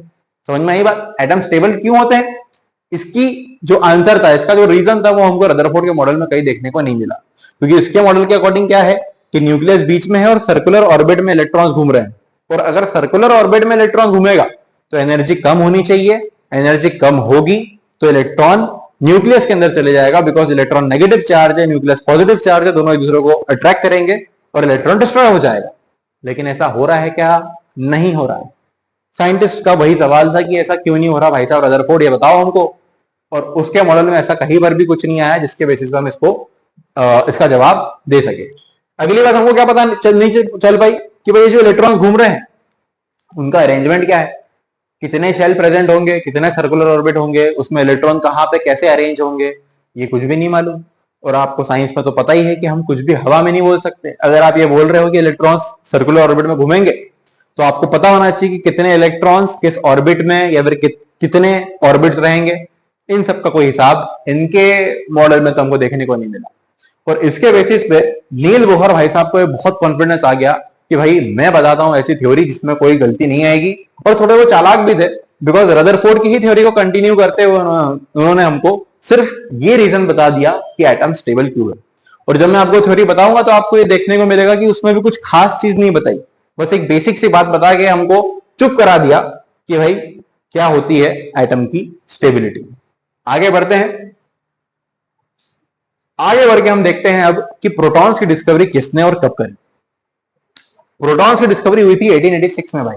अब अगर हम टाइमलाइन को देखें तो सबसे पहले आया जे थॉमसन, उन्होंने इलेक्ट्रॉन्स की डिस्कवरी करी, अपना मॉडल दिया 1897 में। उसके थोड़े टाइम पहले ही आ चुके थे हमारे भाई साहब जिन्होंने प्रोटॉन्स की डिस्कवरी करी 1886 में। मतलब जब जे थॉमसन मॉडल दे रहे थे तब इलेक्ट्रॉन और प्रोटॉन दोनों डिस्कवर हो चुके थे। इसीलिए जे थॉमसन की थ्योरी में हमको पॉजिटिव चार्ज और नेगेटिव चार्ज इन दोनों की कहानी देखने को मिलती है। अगली जब कहानी है रदरफोर्ड की, तब भी इन दोनों पार्टिकल्स के थ्योरी जो प्रेजेंस है या फिर जो पोजीशन है वो देखने को मिलती है हमको कि भाई न्यूक्लियस के अंदर पॉजिटिव चार्ज है, इलेक्ट्रॉन्स सर्कुलर ऑर्बिट में घूम रहे हैं। यहां पर कहीं पर भी हमको न्यूट्रॉन्स की बातचीत देखने को नहीं मिली, बिकॉज अभी तक के न्यूट्रॉन की डिस्कवरी नहीं हुई है। अगर हम देखें प्रोटॉन की डिस्कवरी तो यूजिन गोल्डस्टीन ने हमारी प्रोटॉन की डिस्कवरी करी थी। अब यूजिन गोल्डस्टीन ने प्रोटॉन की डिस्कवरी कैसे करी थी भाई? कैनाल रेस के एक्सपेरिमेंट से करी थी। बोले सर ये हमारे एनसीईआरटी में तो है ही नहीं। तो एनसीईआरटी में नहीं है, जरूरी नहीं है कि हमको पढ़ना नहीं है, बिकॉज हमको सब कुछ चीजें कवर करनी है ताकि अगर अपना पेपर कहीं से भी आ जाए, कहीं से भी कोई भी सवाल आ जाए, हमको वो बनना चाहिए। कैनाल रेस एक्सपेरिमेंट में यूजिन गोल्डस्टीन ने यह देखा कि भाई नेगेटिव से पॉजिटिव जो पार्टिकल्स जा रहे हैं, तो अब कुछ पार्टिकल्स पॉजिटिव से भी जा रहे हैं, जिनको उन्होंने एनोड रेस कहा, और एनोड रेस को ही उन्होंने कैनाल रेस बताया। कैनाल रेस में जो पार्टिकल्स थे वो पॉजिटिव पार्टिकल्स थे, एटम से छोटे साइज के पार्टिकल्स थे, इसीलिए उन्होंने उनको प्रोटॉन्स नाम दिया। प्रोटॉन इज अ डेरिवेटिव, आप समझ सकते हैं, proton is a derivative of positive, तो पॉजिटिव चार्ज पार्टिकल्स को हम प्रोटॉन कहते हैं। प्रोटॉन्स का मास ज्यादा होता है, हैवी होता है, इलेक्ट्रॉन्स के कंपैरिजन में कितना होता है 1.67 इंटू 10⁻⁻27, और प्रोटॉन का चार्ज कितना होता है भाई 1.6 इंटू 10⁻⁻19, अब देखो दोनों का ही चार्ज लगभग सेम है, इलेक्ट्रॉन प्रोटॉन का सेम ही चार्ज है, बस एक नेगेटिव में एक पॉजिटिव में, बस मास बहुत डिफरेंस है भाई। हमारे इलेक्ट्रॉन का मास कितना था 9.1 इंटू 10⁻³ किलोग्राम, और हमारा जो प्रोटॉन है उसका मास कितना है भाई 1.67 इंटू 10⁻⁻27। बहुत मेजर डिफरेंस देखने को मिल रहा है। इसी वजह से हम ये बोलते हैं कि proton is the actual entity which is responsible for the atomic mass of atom. और इसीलिए हम प्रोटॉन्स को रदरफोर्ड की थ्योरी में हमने ये देखा कि प्रोटॉन्स को उन्होंने न्यूक्लियस के अंदर रखा। न्यूक्लियस के अंदर क्यों रखा? बिकॉज न्यूक्लियस ही वो एंटिटी है जो एटम के मास के लिए इंपॉर्टेंट है, और न्यूक्लियस का मास हैवी था, इसीलिए ये हुआ कि भाई जो पार्टिकल्स उन्होंने फेंके, जो अल्फा पार्टिकल्स उन्होंने बम्बार्ड करे, वो पार्टिकल्स बाउंस बैक होके आ गए। आई होप आपको प्रोटॉन्स की कहानी क्लियर है कि भाई ऐसे पार्टिकल्स होते हैं जिनका मास हैवी होता है, चार्ज पॉजिटिव होता है, और हैवी मास के कारण कहां होते हैं? ये न्यूक्लियस के अंदर होते हैं। आइए बढ़ते हैं भाई। अब अगली कहानी आती है भाई नील बोहर की। नील बोहर की कहानी अगर आप देखो तो रदरफोर्ड के जस्ट बाद आई है। 1911 में आया है रदरफोर्ड का मॉडल, 1912 में आ चुका है, 1930 में आ चुका है हमारे नील बोहर का मॉडल। बहुत चालाक इंसान, क्या बोला उसने बोला कि भाई जो भी बात रदरफोर्ड बोल रहे हैं बिल्कुल सही बात है। रदरफोर्ड बोल रहे हैं बीच में पॉजिटिव चार्ज है न्यूक्लियस के अंदर, सही बात है। रदरफोर्ड बोल रहे हैं इलेक्ट्रॉन्स न्यूक्लियस के अराउंड घूम रहे हैं, सही बात है। क्या बात नहीं कर पाया रदरफोर्ड कि एटम स्टेबल क्यों है? इलेक्ट्रॉन घूम रहा है तो ये हमारा न्यूक्लियस है उसके अंदर क्यों नहीं आ रहा, ये नहीं बोल पाए ना। इसी चीज को समझाया किसने? नील बोहर ने। नील बोहर ने बोला कि भाई ये जो न्यूक्लियस है इसके अंदर तो कोई कहानी नहीं है, इसके अंदर तो पॉजिटिव चार्ज है हमारा प्रोटॉन। ये जो सर्कुलर ऑर्बिट्स जो हमको रदरफोर्ड ने बताया है, उन्होंने बोला भाई इसमें एक कैच है, इसमें एक दिक्कत है। उनके अकॉर्डिंग जिन ऑर्बिट्स में इलेक्ट्रॉन्स रिवॉल्व करते हैं वो कोई नॉर्मल सर्कुलर ऑर्बिट नहीं होते हैं। उन्होंने बोला कि भाई ये जो सर्कुलर ऑर्बिट्स होते हैं ये होते हैं एनर्जी लेवल्स। क्या होते हैं ये? Energy levels. बोले सर एनर्जी लेवल का मतलब क्या है? एनर्जी लेवल नील बोहर के अकॉर्डिंग ऐसे स्पेशल ऑर्बिट्स होते हैं, ऐसे डिस्क्रीट एनर्जी शेल्स होते हैं जिसके अंदर जब कोई चीज रिवॉल्व करती है या फिर घूमती है तो उसका चार्ज, उसकी एनर्जी ना बढ़ती है ना कम होती है, अपने आप उसकी एनर्जी कभी चेंज नहीं होती। इसका मतलब यह है कि अगर कोई इलेक्ट्रॉन किसी एनर्जी शेल में घूम रहा है न्यूक्लियस के अराउंड तो उसकी एनर्जी ना कम होगी अपने आप ना बढ़ेगी अपने आप। और अगर किसी चीज की एनर्जी अपने आप कम नहीं हो रही है, बढ़ नहीं रही है, तो ये उस डाउट को क्लियर कर देता है जो स्टेबिलिटी के नाम पे खड़ा हुआ था। क्योंकि अगर किसी इलेक्ट्रॉन की एनर्जी कम नहीं होगी इसका मतलब यह है कि वो एनर्जी को अपने आप लूज नहीं करेगा। एनर्जी लूज नहीं होगी तो प्रोटॉन जो पॉजिटिव बीच में है वो इस इलेक्ट्रॉन को खींच नहीं पाएगा अपने अंदर, और इलेक्ट्रॉन्स अपने आप इस प्रोटॉन के अंदर एनर्जी लूज होने की वजह से नहीं आ पाएंगे। और यही रीजन है एटम की स्टेबिलिटी का। बोले सर लेकिन ऐसा क्यों हो रहा है, एनर्जी लूज क्यों नहीं हो रही है? नील बोहर ने बोला कि भाई ऐसा होता है बिकॉज एनर्जी शेल्स है। तो इसीलिए मैं उसको चालाक कह रहा था, बिकॉज उन्होंने पूरी तरीके से ना जवाब दिया ना पूरी तरीके से सॉल्यूशन दिया, बट स्टिल उन्होंने एक नई थ्योरी बनाई बिकॉज उन्होंने इस एनर्जी शेल्स के अंदर इलेक्ट्रॉन्स का अरेंजमेंट कैसे होता है और कितने शेल्स होते हैं ये बता दिया हमको। उन्होंने बोला कि भाई ये जो एनर्जी शेल्स है इसमें एनर्जी लूज नहीं हो रही है इसीलिए एटम स्टेबल है। उन्होंने कहा कि जितना छोटा ये शेल होगा उतनी कम एनर्जी उस इलेक्ट्रॉन के अंदर होगी, उतनी कम एनर्जी होगी। इसका मतलब जैसे जैसे मैं शेल को बढ़ाऊंगा एनर्जी भी इलेक्ट्रॉन की बढ़ती जाएगी। और अगर मुझे एक शेल से दूसरे शेल में आना है तो एनर्जी का एब्जॉर्प्शन एंड रिलीज होगा अगर आप एक छोटे शेल से बड़े शेल में, बड़े शेल से छोटे शेल में आते हो तो। मतलब शेल को चेंज करने पर एनर्जी चेंज करनी पड़ेगी। और ये रीजन था कि इलेक्ट्रॉन अपने आप ना छोटे शेल में आ रहा है ना इलेक्ट्रॉन अपने आप बड़े शेल में जा रहा है। आप जब उसको एनर्जी दोगे या फिर उससे एनर्जी लोगे तभी ये चेंज ऑफ शेल्स पॉसिबल है। और यही रीजन है हमारे एटम के स्टेबिलिटी का। उन्होंने हमको ये बताया कि भाई इस न्यूक्लियस के अराउंड 4 शेल है, के, एल, एम और एम। इन शेल की नंबरिंग क्या है? के का 1, एल का 2, एम का 3, एन का 4। फिर बात आती है कि इलेक्ट्रॉन्स कैसे अरेंज है भाई। तो इलेक्ट्रॉन्स अरेंज है उनके अकॉर्डिंग 2n² के फॉर्मूला से। यानी कि अगर आपके पास पहला शेल है तो उसमें आप 2n² में रखो और आपको मिल जाएगा कितने नंबर ऑफ इलेक्ट्रॉन्स है। बोले सर मतलब ये कि अगर मैं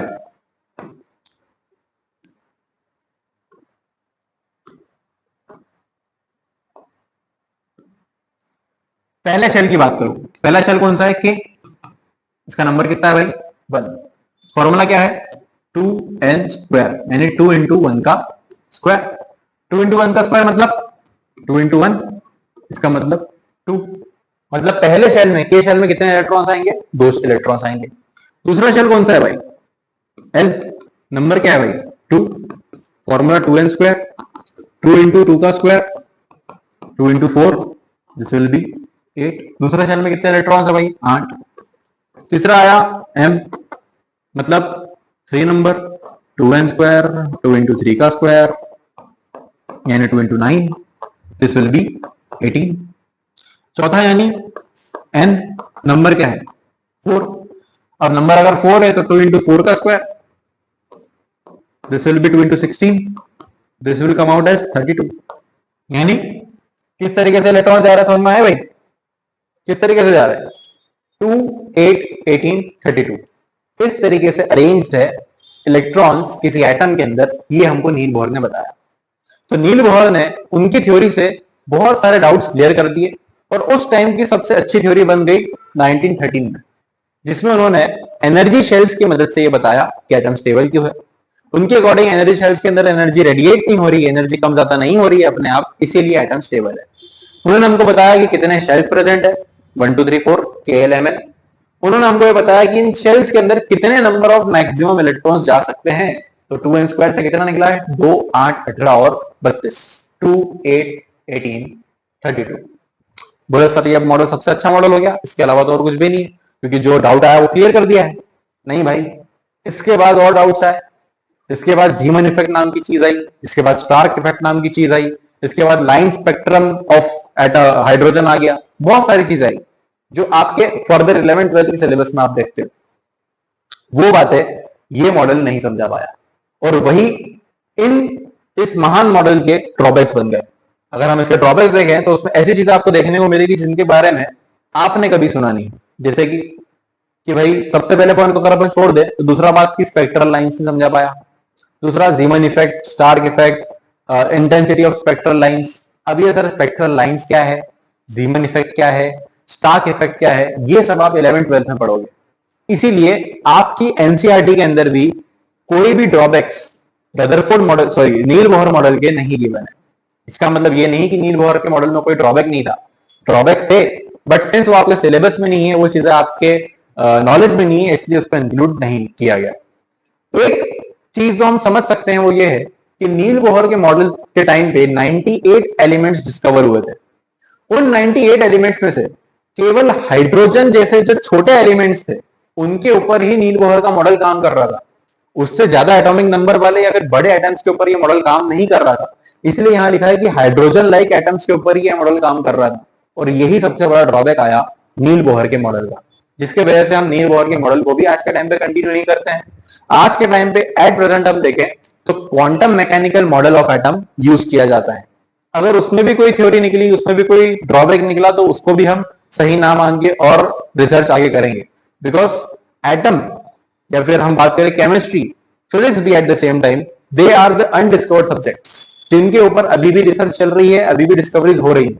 तो अगर आप 9, 10, 11, 12 में हैं तो ये ना समझे कि हम सब कुछ पढ़ चुके हैं। भाई अभी भी थ्योरी चल रही है, ये आप कब की कहानी पढ़ रहे हो? ये 1913 की कहानी पढ़ रहे हो आप, आज से 100 साल पहले की कहानी पढ़ रहे हो। आपको ये इसलिए पढ़ना जरूरी है कि हमको ये बेसिक अंडरस्टैंडिंग मिले कि चीजों की शुरुआत कहां से होगी।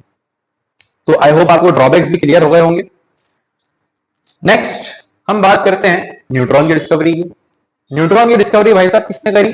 तो जेम्स चैडविक नाम के इंसान ने करी न्यूट्रॉन की डिस्कवरी। कब करी? 1932 में। अब आप ये देखो कि भाई सबसे पहले हमारे पास जे थॉमसन आते हैं, सॉरी डाल्टन आते हैं। कब आते हैं वो? 1803 में। और अब कौन सा साल आ चुका है? 1932। इतने सालों तक हम अभी तक डिस्कवरी ही कर रहे हैं, नई नई थ्योरीज ही बना रहे हैं। और इसीलिए 1932 में न्यूट्रॉन आया, इसीलिए हमको नील बोहर के मॉडल में भी कहीं पर भी ये देखने को नहीं मिला कि न्यूट्रॉन नाम की चीज क्या है, न्यूट्रॉन की एग्जिस्टेंस होती है कि नहीं। बिकॉज कब आया था भाई उसका मॉडल? 1913 में आया था। ये डिस्कवरी कब हो रही है? 1932 में हो रही है। और ऐसे ही केमिस्ट्री की शुरुआत और प्रोग्रेस होती गई कि हर कुछ सालों में कुछ नया डिस्कवर हुआ और उसको हमें थ्योरीज में ऐड करते गए। आज के टाइम पे भी वही हो रहा है, फिजिक्स में भी, केमिस्ट्री में भी।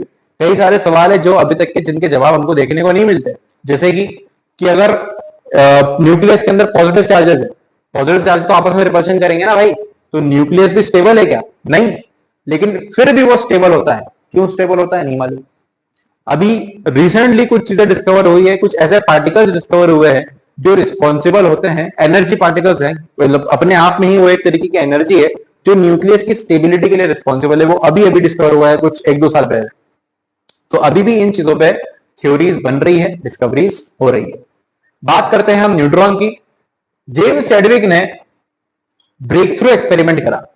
इस एक्सपेरिमेंट को अगर आप देखो तो ये आपको याद दिलाएगा आपके रदरफोर्ड के एक्सपेरिमेंट की, जिसके अंदर गोल्ड फॉइल थी, अल्फा पार्टिकल्स थे, बम्बार्डिंग हो रही थी। यहां पर भी देखो अल्फा पार्टिकल्स है पोलोनियम के, बेरिलियम की एक शीट है, वहां पे गोल्ड की शीट थी, पार्टिकल्स यहाँ पे बम्बार्ड हो रहे हैं और हमको कुछ मैटर मिल रहा है। ये एक्सपेरिमेंट आपके सिलेबस में नहीं है, लेकिन हमको पता होना चाहिए कि न्यूट्रॉन की डिस्कवरी चैडविक भाई साहब ने कैसे करी। तो उन्होंने बम्बार्डिंग एक्सपेरिमेंट से ही इसकी जो थ्योरी थी या फिर न्यूट्रॉन की डिस्कवरी थी करी। क्या मिला उनको इस एक्सपेरिमेंट में?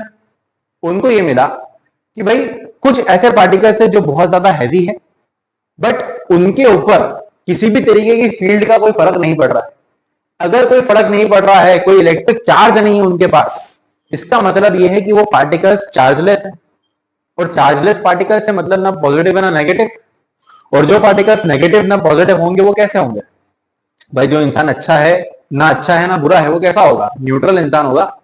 तो भाई ये जो पार्टिकल्स थे वो भी थे न्यूट्रल पार्टिकल्स, ऐसे पार्टिकल्स जिनके ऊपर खुद का कोई चार्ज नहीं होता, बट ये बेरिलियम की शीट को रप्चर करते हुए, पेनिट्रेट करते हुए आगे बढ़ रहे थे। इसीलिए उनको ये देखने को मिला कि ये पार्टिकल्स बहुत ज्यादा हैवी है। और इनकी अगर हम बात करें तो पार्टिकल्स ऐसे होते हैं न्यूट्रॉन्स जो इलेक्ट्रिकली न्यूट्रल है, जिनके ऊपर कोई चार्ज नहीं होता। ऐसे पार्टिकल्स होते हैं जिनका मास लगभग प्रोटॉन के बराबर है, और इसका मास देखो कितना है, अप्रोक्सीमेटली इक्वल है 1.67 इंटू 10⁻⁻27, जो कि हमारे प्रोटॉन्स का मास था।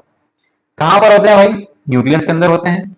कैसे होते हैं? चार्जलेस होते हैं, जीरो चार्ज होता है इनका, न्यूट्रल चार्ज होते हैं। आई बात समझ में? तो हमको कुल मिला के अब देखने को मिल गया है कि एक एटम के अंदर पॉजिटिव नेगेटिव चार्ज है और न्यूट्रल चार्ज भी है।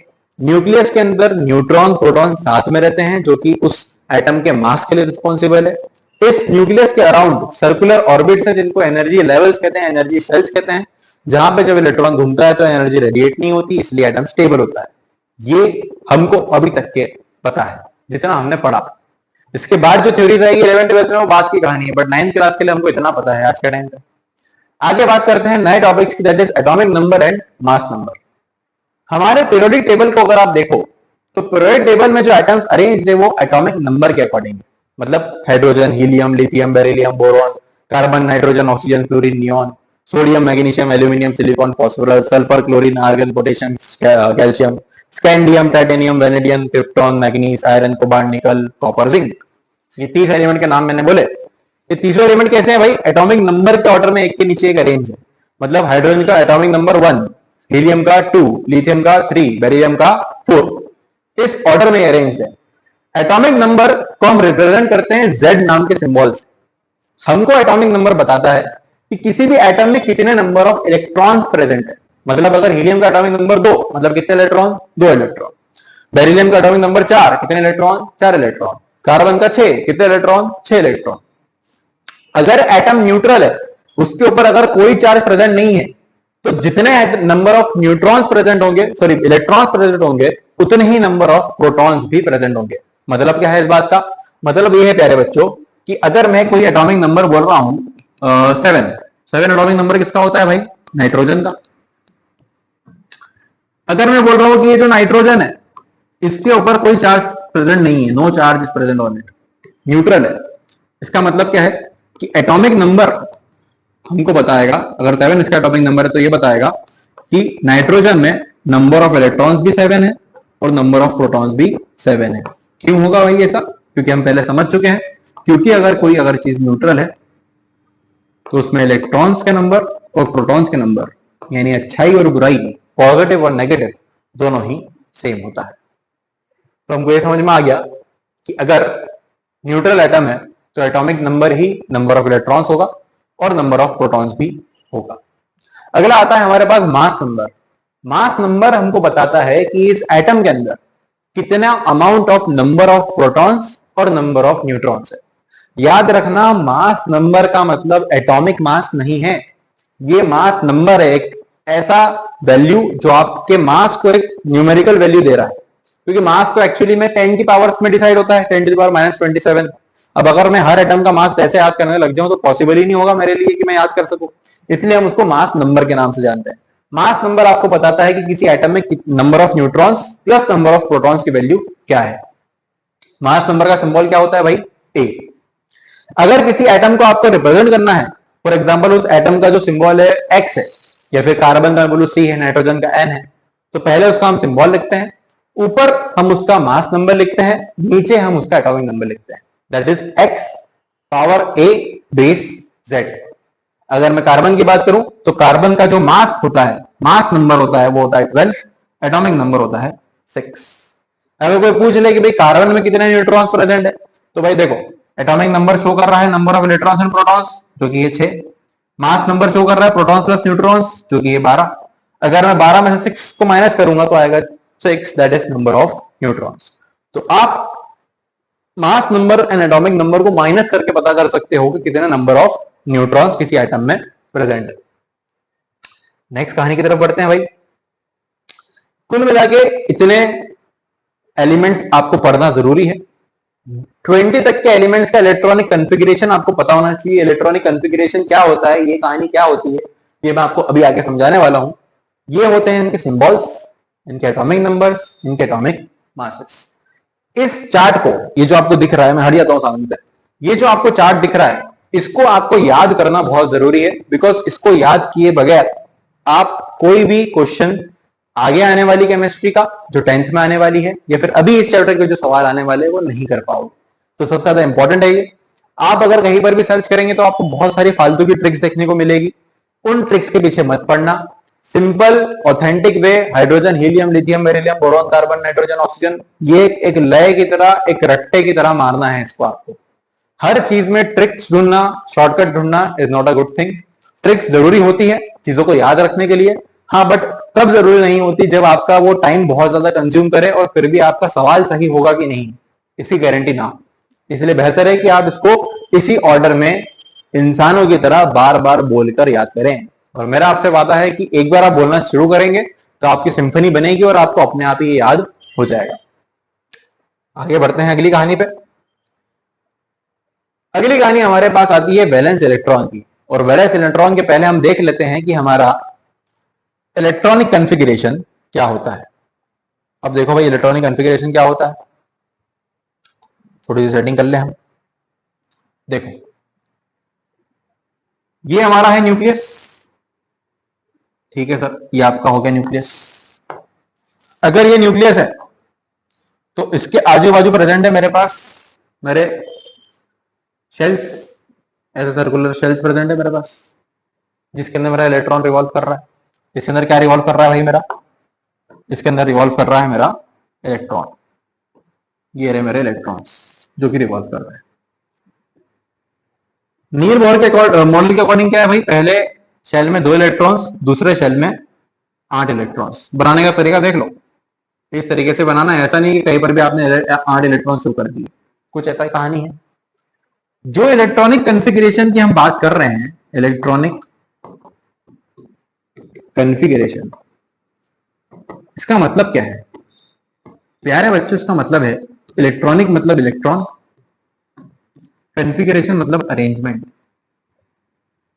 मतलब इस एटम के अंदर इलेक्ट्रॉन्स कैसे अरेंज है, उस अरेंजमेंट का नाम है इलेक्ट्रॉनिक कॉन्फ़िगरेशन। कैसे करना है सर? ऐसे करना है कि आपको K, L, M और N इन शेल्स में इलेक्ट्रॉन्स कैसे जाएंगे वो पता होना चाहिए। बोला सर पता है, 2, 8, 18, 32। अरे भाई, ये तो कितने इलेक्ट्रॉन्स जाएंगे वो पता है, कैसे जाएंगे वो नहीं पता है। कैसे जाएंगे? पहले में जाएंगे 8 इलेक्ट्रॉन्स, दूसरे में पहले में 2 इलेक्ट्रॉन, दूसरे में 8 इलेक्ट्रॉन्स, तीसरे में पहले जाते हैं 8, फोर्थ शेल में भी पहले जाते हैं 8। इसके बाद आप यहाँ पे 9, 10, 11, 12 जो भी है फिल अप कर सकते हो। बट अभी अपने को क्या रूल याद रखना है, कितना दिमाग में रखना है कि इलेक्ट्रॉनिक कॉन्फ़िगरेशन अगर मुझे करना है तो 2888 इस रूल को फॉलो करूंगा। ठीक है, कैसे होगा फॉलो? सबसे पहले 2 इलेक्ट्रॉन्स आप में भरोगे, उससे ज्यादा इलेक्ट्रॉन्स है तो बचे हुए 8 में जाएंगे, उससे ज्यादा है तो m में जाएंगे, उससे ज्यादा है तो n में जाएंगे। कैसे होगा ये देखो ध्यान से।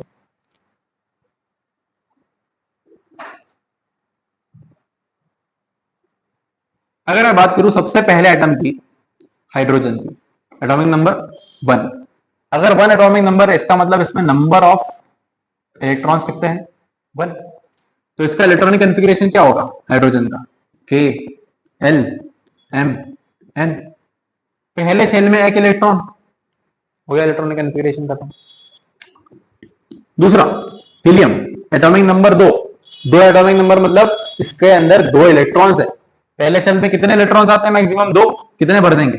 2 भर देंगे भाई, क्योंकि 2 ही है हमारे पास। यहाँ पे हम लिख सकते हैं कि भाई हर एक शेल में कितने नंबर ऑफ इलेक्ट्रॉन्स मैक्सिमम आ रहे हैं। यहाँ पे 2 आएंगे, यहाँ पे 8, यहाँ पे 8 और यहाँ पर भी 8। अगला अगर मैं बात करूं हाइड्रोजन, हीलियम, लिथियम। लिथियम का एटॉमिक नंबर 3। कितने इलेक्ट्रॉन्स आएंगे? 3। पहले शेल में कितने भरते हैं हम? 2। तो पहले शेल में 2 भर देंगे। कितना बचा आपके पास? 1। तो अब अगले शेल में चले जाएगा 1। Beryllium, atomic number 4। Number of electrons 4। पहले शेल में कितने भर सकते हैं? मैक्सिमम 2। 2 भर दिए। 2 भरने के बाद कितने बचे? 4 से अपन ने 2 भर चुके, कितने बचे? 2 बचे। अगले शेल में मैक्सिमम कितने आएंगे? 8। 2 और फिल कर देंगे। Boron, atomic number 5। 5 atomic number मतलब 5 इलेक्ट्रॉन्स। पहले शेल में 2, अगले शेल में कितने बचेंगे? 3। 2,3। Carbon, atomic number 6। पहले शेल में 2, बचे हुए शेल में 4, तो 2,4। ऐसी अगर मैं अगले अगले एटम की बात करूं, अगला एटम क्या है भाई मेरे पास? कार्बन के बाद आता है हमारा प्यारा सा नाइट्रोजन। 7 number nitrogen, KLMN। पहले शेल में 7 एटॉमिक नंबर। 7 एटॉमिक नंबर मतलब इलेक्ट्रॉन 7। पहले में 2, अगले में 5, 2,5। Oxygen 8 number, 2,6 atomic number, sorry hydrogen, helium, lithium, beryllium, boron, carbon, nitrogen और ऑक्सीजन 8 नंबर पे आ रहा है। पहले में 2, बचे में 6, तो 2,6। 9th पे फ्लोरीन 2,7। 10th पे नियॉन। नियॉन का मतलब 10 नंबर। 10 नंबर मतलब 10 इलेक्ट्रॉन। पहले में कितने आते हैं भाई? 2। कितने बचे? 8। अगले में हम 8 मैक्सिमम भर सकते हैं, 2,8। 11th sodium, 11 electrons. पहले में 8 भरेंगे, 11 है, 8 भर दिए, 9 बचे हैं। अगले में 8 भर सकते हैं मैक्सिमम, 8 भर दिए। कितना बचा है? 1। तो अब वो आगे वाले शेल में जाएगा। ऐसे ही मैग्नीशियम, 12 एटॉमिक नंबर। पहले में 2, 10 बचे, फिर 8, 2 बचे, तो एल्यूमिनियम 13। पहले में 2, 11 बचे, फिर 8, 3 बचे, 3। ऐसे ही 14 नंबर सिलिकॉन। क्या आएगा इलेक्ट्रॉनिक कॉन्फ़िगरेशन? 2, 8, 4। अब अगर मैं आपको दिखाऊं चार्ट, तो अब आपको चार्ट समझ में आ जाएगा, क्योंकि उस चार्ट के अंदर यही कहानी तो प्रेजेंट है। क्या प्रेजेंट है भाई? देख लो अपनी आंखों से। ये देखो, सिलिकॉन तक पहुंच गए थे अपन, 2, 8, 4। Phosphorus 15 number, 2, 8, 5। Sulphur 16 number, 2, 8, 6। Chlorine 17 number, 2, 8, 7। Argon 18 number, 2, 8, 8। Potassium 2, 8, 1। And calcium 2, 8, 8, 2। इस तरीके से इलेक्ट्रॉन्स फिल होते हैं। 20 तक के एलिमेंट्स अपने सिलेबस में, 20 तक के हम देख चुके हैं। उसके आगे आपको देखने हैं तो यहाँ पर लिखे हुए हैं, इनको आप समझ सकते हो। अब बात आती है सर ये वैलेंस इलेक्ट्रॉन क्या है? तो भाई हमने ये देखा, अगर मैं रैंडमली कोई सा भी आइटम उठा दूं, ऑक्सीजन उठा दूं, ऑक्सीजन का एटॉमिक नंबर कितना है भाई? 8 है, मतलब उसमें 8 इलेक्ट्रॉन्स। कॉन्फ़िगरेशन कैसे आएगा उसका? अगर मैं शेल के अकॉर्डिंग देखूं तो पहले शेल में 2 और अगले शेल में 6 इलेक्ट्रॉन्स। वैलेंस इलेक्ट्रॉन का मतलब होता है कि जो भी आउटर मोस्ट शेल प्रेजेंट है किसी एटम का, उस आउटर मोस्ट शेल में कितने नंबर ऑफ इलेक्ट्रॉन्स है। जैसे कि भाई यहां पर जो आउटर मोस्ट शेल है वो हमारा के और एल शेल है, तो एल शेल में कितने इलेक्ट्रॉन्स आ रहे हैं यानी 6, तो उसके अंदर बैलेंस कितने इलेक्ट्रॉन हो गए 6। ऐसे अगर मैं आगे बात करूं हमारे हाइड्रोजन की बात करूं, हाइड्रोजन का आउटर मोस्ट शेल क्या था, के था, कितने इलेक्ट्रॉन्स थे 1, इसलिए उसके अंदर बैलेंस इलेक्ट्रॉन कितने हो गए 1। हीलियम के पास एक ही शेल था, उस शेल में कितने इलेक्ट्रॉन थे 2, तो वैलेंस इलेक्ट्रॉन कितने हो गए उसके 2। लिथियम उसके अंदर 2 शेल थे, मतलब जो बाहर वाला शेल है उसमें कितने इलेक्ट्रॉन थे 1, उसके वैलेंस इलेक्ट्रॉन 1 हो गए। बेरिलियम बाहर वाले शेल में 2 इलेक्ट्रॉन, वैलेंस इलेक्ट्रॉन 2 हो गए। कार्बन आखिरी वाले शेल में जो कि वैलेंस शेल है उसके अंदर कितने इलेक्ट्रॉन है 4, इसलिए उसके अंदर वैलेंस इलेक्ट्रॉन 4 हो गए। मतलब किसी एटम में सबसे बाहर वाले शेल में जितने नंबर ऑफ इलेक्ट्रॉन्स रहेंगे वो होंगे हमारे वैलेंस इलेक्ट्रॉन। तो यही कुल मिला के कहानी हमारे वैलेंस इलेक्ट्रॉन की है भी। क्या है वैलेंस इलेक्ट्रॉन? वैलेंस इलेक्ट्रॉन बताता है कि आउटर मोस्ट शेल में कितने नंबर ऑफ इलेक्ट्रॉन्स है।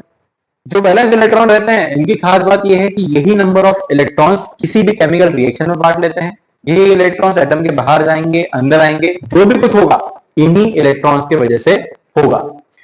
अगर मैं वैलेंस इलेक्ट्रॉन की बात करूं तो सोडियम के अंदर 1 वैलेंस इलेक्ट्रॉन, ऑक्सीजन में 6, क्लोरीन में 7, जो भी आउटर मोस्ट में आखिरी में जो इलेक्ट्रॉनिक कॉन्फ़िगरेशन में इलेक्ट्रॉन्स आते हैं वही हमारे वैलेंस इलेक्ट्रॉन्स होते हैं। अगली कहानी आती है हमारी वैलेंसी। अब बोले सर ये वैलेंसी क्या है? अगर भाई हम बात करें कि केमिस्ट्री के अंदर क्यों ये पूरी कहानी बन रही है, बिकॉज केमिकल रिएक्शंस हो रहे हैं, केमिकल्स बन रहे हैं, इसीलिए तो केमिस्ट्री है। अगर केमिकल रिएक्शन नहीं होना बंद हो जाएगी तो केमिस्ट्री का कोई इंपॉर्टेंस बचेगा ही नहीं भाई, कोई चीज बन ही नहीं पाएगी क्योंकि वो रिएक्ट ही नहीं करेगी, आपस में जुड़ेगी ही नहीं। सवाल ये है कि एटम्स जितने भी हैं ये सभी रिएक्शंस क्यों कर रहे हैं, ये आपस में मिल क्यों रहे हैं, जुड़ क्यों रहे हैं। ये सवाल वैसा ही है कि इंसान कमा क्यों रहा है, क्यों वो मेहनत कर रहा है जॉब के लिए या फिर बिजनेस के लिए या फिर किसी भी चीज के लिए जिससे उसके पैसे आ जाए। इसलिए कर रहा है बिकॉज हमने पैसे को जोड़ा है स्टेबिलिटी से, कि भाई एक अच्छी लाइफ होगी, अच्छी इनकम होगी, सिक्योर लाइफ रहेगी, हमारे पास फैसिलिटीज आएगी। क्योंकि आज के टाइम पे आपको फैसिलिटी चाहिए, पैसे से आ रही है, तो आप पैसा इसलिए नहीं कमा रहे हो, आपको शौक है इसलिए कमा रहे हो आप, बिकॉज आपको उससे स्टेबिलिटी मिल रहा है, एक बेटर स्टैंडर्ड ऑफ लाइफ मिल रहा है। वही रीजन अगर हम मैं एटम की दुनिया में बात करूं तो एटम की दुनिया में स्टेबिलिटी उनको आती है जब उनका outermost shell completely filled होता है। बोले सर मतलब ये कि अगर किसी एक एटम में एक ही शेल है, पहला शेल है, तो बताओ उसमें मैक्सिमम कितने इलेक्ट्रॉन्स आते हैं 2। अगर किसी एटम के अंदर पहले शेल में, और एक ही शेल होना चाहिए, उसमें 2 इलेक्ट्रॉन है मतलब वो स्टेबल है। अगर उसके पास एक से ज्यादा शेल्स होना है तो उसमें कितने मैक्सिमम इलेक्ट्रॉन्स आ सकते हैं 8। अगर 8 कंप्लीटली फिल्ड है उसका तो वो स्टेबल है। मतलब अगर किसी एटम में बैलेंस शेल के अंदर सभी इलेक्ट्रॉन्स कंप्लीटली फिल्ड है तो वो स्टेबल है, और अगर वो स्टेबल रहेगा तो वो रिएक्शन नहीं करेगा, वो किसी से बातचीत नहीं करेगा। सेम रीजन है कि अगर किसी एटम के अंदर आउटर मोस्ट शेल में enough number of electrons present नहीं है, complete number of electrons present नहीं है, तो उसको और इलेक्ट्रॉन्स चाहिए होंगे, और वो तब तक रिएक्शन करता है जब तक उसके पास वो कंप्लीट नंबर ऑफ इलेक्ट्रॉन्स नहीं आ जाते। मतलब वो बैलेंस इलेक्ट्रॉन्स को स्टेबलाइज करने के लिए, अपने बैलेंस शेल को कंप्लीट करने के लिए, उसमें 8 या 2 इलेक्ट्रॉन्स लाने के लिए केमिकल रिएक्शन करता है। और इसी को हम बैलेंसी कहते हैं कि भाई कितने इलेक्ट्रॉन्स लेना या देना पड़ रहा है ताकि कोई भी एटम स्टेबल हो जाए। अगर मैं बात करूं ऑक्सीजन की, तो ऑक्सीजन के आउटर मोस्ट में कितने इलेक्ट्रॉन है भाई 6, 2,6, 8 इलेक्ट्रॉनिक नंबर। ये स्टेबल कब होगा? जब इसके आउटर मोस्ट में 6 की जगह पे 8 इलेक्ट्रॉन होंगे। तो इसको स्टेबल होने के लिए कितने इलेक्ट्रॉन और चाहिए? 2 इलेक्ट्रॉन और चाहिए। या फिर सर ये भी कर सकते हैं 6 इलेक्ट्रॉन दे दें अपन, तो भाई आसान क्या है, 6 इलेक्ट्रॉन निकालना कि 2 इलेक्ट्रॉन्स और ऐड कर देना? 2 इलेक्ट्रॉन्स और ऐड कर देना ज्यादा आसान सुनाई दे रहा है, और इसीलिए इसकी वैलेंसी 2 है, क्योंकि इसको 2 इलेक्ट्रॉन्स की जरूरत है स्टेबल होने के लिए। मतलब किसी एटम को स्टेबल होने के लिए जितने भी नंबर ऑफ इलेक्ट्रॉन्स गेन करना पड़ता है या लूज करना पड़ता है या शेयर करना पड़ता है, वो उसकी वैलेंसी होती है। अब अगर हम वैलेंसी का चार्ट ये ना देख के बनाने की कोशिश करें कि वैलेंसी कैसे बनेगी, तो देखो हाइड्रोजन आउटर मोस्ट शेल में कितने इलेक्ट्रॉन है भाई? 1 इलेक्ट्रॉन है। स्टेबल कब हो जाएगा? जब इसके पास 2 इलेक्ट्रॉन हो जाएंगे, क्योंकि पहले शेल में मैक्सिमम इलेक्ट्रॉन कितने होते हैं? 2। कंप्लीटली फिल्ड शेल ही स्टेबल शेल होता है। तो इसको कितने इलेक्ट्रॉन की जरूरत है? एक, इसलिए इसकी वैलेंसी 1 हो गई। हीलियम, पहले शेल में कितने इलेक्ट्रॉन है? 2। मैक्सिमम कितने इलेक्ट्रॉन आते हैं? 2 इलेक्ट्रॉन आते हैं, कंप्लीटली फिल्ड है। तो क्या ये और रिएक्शन करेगा? नहीं करेगा भाई, क्योंकि ये स्टेबल है। स्टेबिलिटी कब आती है? जब वैलेंस शेल में कंप्लीटली फिल्ड शेल हो, और यहां पर वैलेंस शेल कंप्लीटली फिल्ड है, क्योंकि देखो 2 इलेक्ट्रॉन, तो ये इसकी वैलेंसी कितनी आएगी? 0, रिएक्शन ही नहीं करेगा भाई। लिथियम, आउटर मोस्ट शेल में 1 इलेक्ट्रॉन है। स्टेबिलिटी के लिए आउटर मोस्ट शेल में कितने चाहिए होते हैं? 8, क्योंकि मैक्सिमम 8 हो सकते हैं। अब या तो ये 7 ले ले, या तो अगर ये एक भी रिमूव कर देगा तो दो, पहले शेल में 2 इलेक्ट्रॉन चाहिए, 2 है उसके पास, स्टेबल होगा। तो एक निकालना आसान है कि 7 देना, एक निकालना, इसलिए वैलेंसी बनाएगी। बेरिलियम, आउटर मोस्ट शेल में 2 इलेक्ट्रॉन, स्टेबिलिटी के लिए या तो 6 ले ले और आउटर मोस्ट शेल को कंप्लीटली फिल कर ले 8 के साथ, या फिर एक दे दे, सॉरी 2 दे दे। अगर 2 इलेक्ट्रॉन्स दे देगा तो 2 इलेक्ट्रॉन्स बचेंगे पहले शेल में जो कि स्टेबल है, तो 2 देना आसान है, इसलिए 2 आएगी वैलेंसी। बोरॉन, आउटर मोस्ट में 3, 5 लेना आसान है कि 3 देना? 3 देना, इसलिए वैलेंसी 3। कार्बन के पास कोई चॉइस नहीं है, इसलिए उसकी वैलेंसी 4। ऐसी अगर मैं बात करूं नाइट्रोजन की, आउटर मोस्ट में 5 इलेक्ट्रॉन्स, कंप्लीटली फिल्ड करने के लिए इसको 3 और चाहिए, क्योंकि आउटर मोस्ट यानी L shell, second shell L shell, 8 maximum होते हैं, 3 और चाहिए, या फिर 5 दे दे तो एक ही शेल बचेगा और 2 इलेक्ट्रॉन स्टेबल। तो 5 देना आसान है कि 3 लेना? तो 3 लेना आसान है अब, इसलिए वैलेंसी 3। ऑक्सीजन के केस में 2,6, 2 इलेक्ट्रॉन्स लेना आसान है। फ्लोरीन में 1 इलेक्ट्रॉन लेना आसान है। नियोन वापस 2,8, completely filled case, valency 0, because कुछ करने की जरूरत नहीं है। सोडियम में वापस भाई 1 आ गया, तो 1 आ गया मतलब 1 देना आसान है कि 7 लेना? 1 देना, इसलिए वैलेंसी बना दे। मतलब अगर वैलेंस इलेक्ट्रॉन 4 से छोटे हैं तो जो वैलेंस इलेक्ट्रॉन है वही वैलेंसी है। ध्यान से सुनो इस बात को, क्योंकि ये एक शॉर्ट ट्रिक की तरह आप समझ सकते हो। क्या है शॉर्ट ट्रिक? कि number of valence electron less than 4 ऐसा है, तो ये बराबर है वैलेंसी के। ठीक है, अगर number of valence electron larger than 4 या फिर मोर देन 4, तो जो वैलेंसी होगी भाई वो 8 माइनस वैलेंस इलेक्ट्रॉन होगी। जैसे कि सोडियम के केस, जैसे कि नाइट्रोजन के केस में हो रहा था 2,5, 4 से ज्यादा वैलेंस इलेक्ट्रॉन, वैलेंसी कितनी आई? 8 माइनस 5 यानी 3। ठीक है, तो वैलेंसी वाले केस में भी हमको कुछ इस तरह के ऑर्डर देखने को मिलेगा। यहाँ पे वैलेंस इलेक्ट्रॉन 1, वैलेंसी 1, 2 वैलेंसी 0, यहाँ पे वैलेंसी 1, 2, 3, 4, फिर 3, 2, 1, 0, 1, 2, 3, 4, 3, 2, 1, 0। कुछ इस तरीके से हमको एक ऑर्डर देखने को मिलता है। 1, 0, 1, 2, 3, 4, 3, 2, 1, 0, 1, 2, 3, 4, 3, 2, 1, 0। ये होते हैं वैलेंस इलेक्ट्रॉन का ऑर्डर। अगली कहानी हमारे पास आती है आयंस की। आयंस क्या होते हैं भाई? ऐसे एटम्स जिनके ऊपर चार्ज है जो न्यूट्रल नहीं है। और अगर कोई एटम चार्ज है, इसका मतलब उसके अंदर इलेक्ट्रॉन्स और प्रोटॉन्स की नंबरिंग सेम नहीं है, क्योंकि किसी इंसान में जितनी अच्छाई उतनी ही बुराई, तो वो न्यूट्रल है। बुराई बढ़ेगी तो नेगेटिव चार्ज बढ़ेगा, इलेक्ट्रॉन बढ़ेंगे तो नेगेटिव चार्ज बढ़ेगा, तो ये एक चार्ज स्पीसीज बन जाएगा।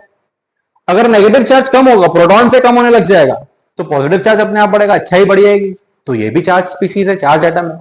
ऐसे एटम जिनके अंदर number of electrons and proton same नहीं है, उनको हम चार्ज्ड एटम्स या फिर आयंस कहते हैं। आयंस की खास बात ये होती है कि इसमें इलेक्ट्रॉन्स या तो ज्यादा होंगे प्रोटॉन से, या तो इलेक्ट्रॉन्स कम होंगे प्रोटॉन से। और इलेक्ट्रॉन की बात क्यों हो रही है? बिकॉज न्यूक्लियस के बाहर इलेक्ट्रॉन है, और इलेक्ट्रॉन को ही आप गेन या फिर लूज कर सकते हो, प्रोटॉन को आप बाहर नहीं निकाल सकते।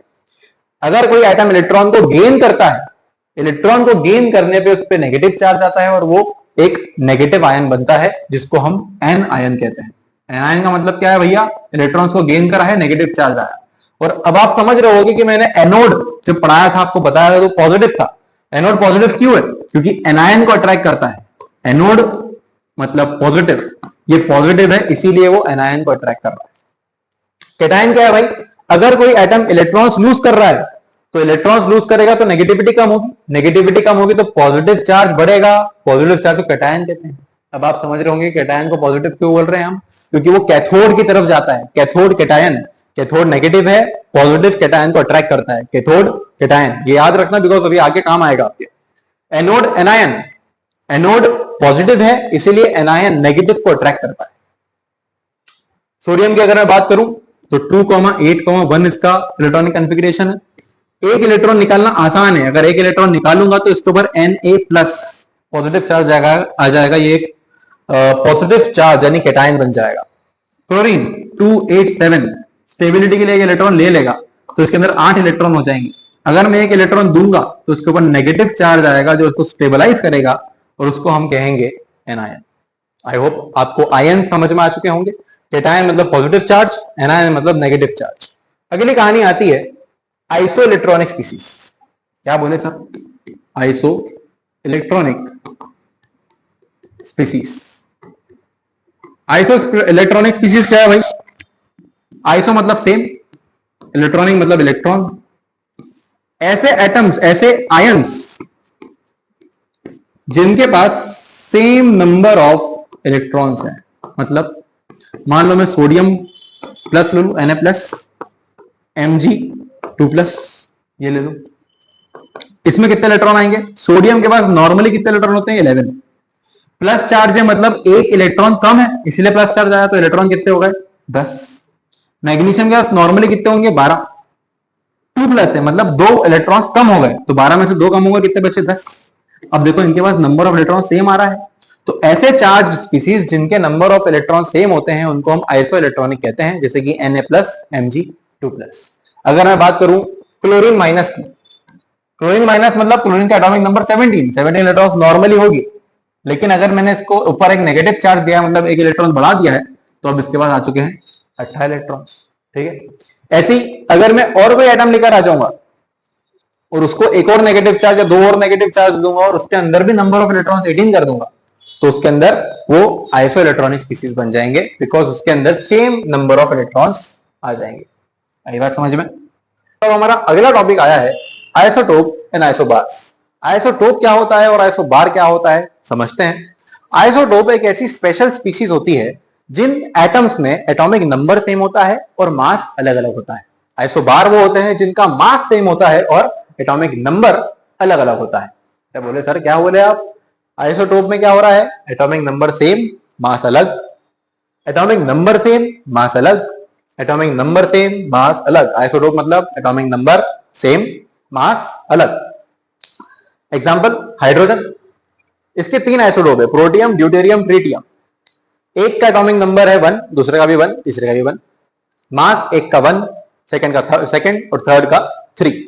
डिफरेंस क्यों आ रहा है? क्योंकि एक में प्रोटॉन है 0, न्यूट्रॉन है 0, एक में न्यूट्रॉन है 1 और एक थर्ड वाले पार्ट में हमारे पास न्यूट्रॉन है 2, जिसके वजह से न्यूट्रॉन और प्रोटॉन का सम फर्स्ट वाले पार्ट में प्रोटियम में 1 आता है, ड्यूटेरियम में 2 आता है, ट्रिटियम में 3 आ रहा है। तो यहां पर एटॉमिक नंबर तीनों का सेम है लेकिन एटॉमिक मास तीनों का अलग अलग है। तो ऐसी स्पीसीज जिनका एटॉमिक नंबर सेम है बट मास अलग अलग, उनको हम कहते हैं आइसोटोप्स। आइसोटोप्स पीरियोडिक टेबल में हमको नहीं मिलते देखने को, बिकॉज हम पीरियोडिक टेबल जानते हैं कि एटॉमिक नंबर के अकॉर्डिंग अरेंज है, और एटॉमिक नंबर यहाँ पे सिंस इनका सेम है इसलिए हम उन स्पीसीज को नहीं देखते। कितने आइसोटोप आ रहे हैं हाइड्रोजन के? 3, प्रोटियम, ड्यूटेरियम, ट्रिटियम। डिफरेंस क्यों आ रहा है इनके? न्यूट्रॉन्स की वजह से, क्योंकि न्यूट्रॉन्स अलग अलग रहेंगे तो उनका मास नंबर अलग अलग हो जाएगा। तो atomic number same but mass अलग, दैट इज आइसोटोप्स। अगली कहानी आती है आइसोबार्स की। मास सेम लेकिन एटॉमिक नंबर अलग अलग।